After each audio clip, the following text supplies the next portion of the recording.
Guys ఎట్టకేలకు pro kabaddi league play offs అయితే 25th అక్టోబర్‌న start అవ్వబోతున్నాయి. అయితే ఈ ఇయర్ ప్లే ఆఫ్స్ ఫార్మాట్ అనేది కొంచెం కొత్తగా ఉంది.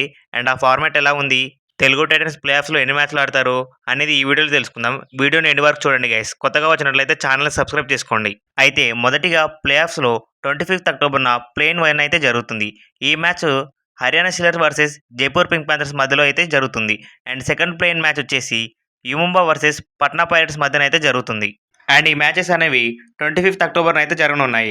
అండ్ ఎలిమినేటర్ 1 అయితే ప్లేన్ 1లో గెలిచిన వాళ్ళు అండ్ ప్లేన్ 2లో గెలిచిన వాళ్ళు ఎలిమినేటర్ 1 అయితే ఆడతారు.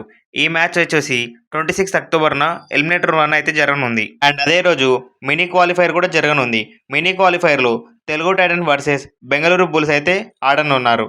ఎలిమినేటర్ 2 విషయానికొస్తే మినీ క్వాలిఫైర్‌లో ఓడిన వాళ్ళు, ఎలిమినేటర్ 1లో గెలిచిన వాళ్ళు ఎలిమినేటర్ 2 అయితే ఆడతారు. అండ్ ఎలిమినేటర్ 3 విషయానికొస్తే ఎలిమినేటర్ 2లో గెలిచిన వాళ్ళు అండ్ మినీ క్వాలిఫైర్‌లో గెలిచిన వాళ్ళు ఎలిమినేటర్ 3 అయితే ఆడతారు. అండ్ క్వాలిఫైర్ 1 విషయానికొస్తే క్వాలిఫైర్ 1లో పునేరి పల్టన్ వర్సెస్ దబాంగ్ ఢిల్లీ కేసీ అయితే ఆడతారు. దీంట్లో గెలిచిన వాళ్ళు డైరెక్ట్ గ్రాండ్ ఫినాల్‌కి అయితే వెళ్ళిపోతారు. అండ్ సెమీఫైనల్‌లో ఎలిమినేటర్ 3లో గెలిచిన వాళ్ళు, క్వాలిఫైర్ 1లో ఓడిన వాళ్ళు సెమీఫైనల్ అయితే ఆడతారు. అండ్ ఫైనల్‌లో సెమీఫైనల్‌లో గెలిచిన వాళ్ళు, క్వాలిఫైర్ 1లో గెలిచిన వాళ్ళు ఇద్దరు కలిసి అయితే ఫైనల్ మ్యాచ్ అయితే ఆడతారు. ఫైనల్ మ్యాచ్ వచ్చేసి అక్టోబర్ 31న అయితే జరగనుంది. ఇన్ఫర్మేషన్ ఇస్తే ఇలాంటి మరిన్ని మోర్ వీడియోస్ కోసం మన ఛానల్‌ని సబ్స్క్రైబ్ చేసుకోండి గైస్.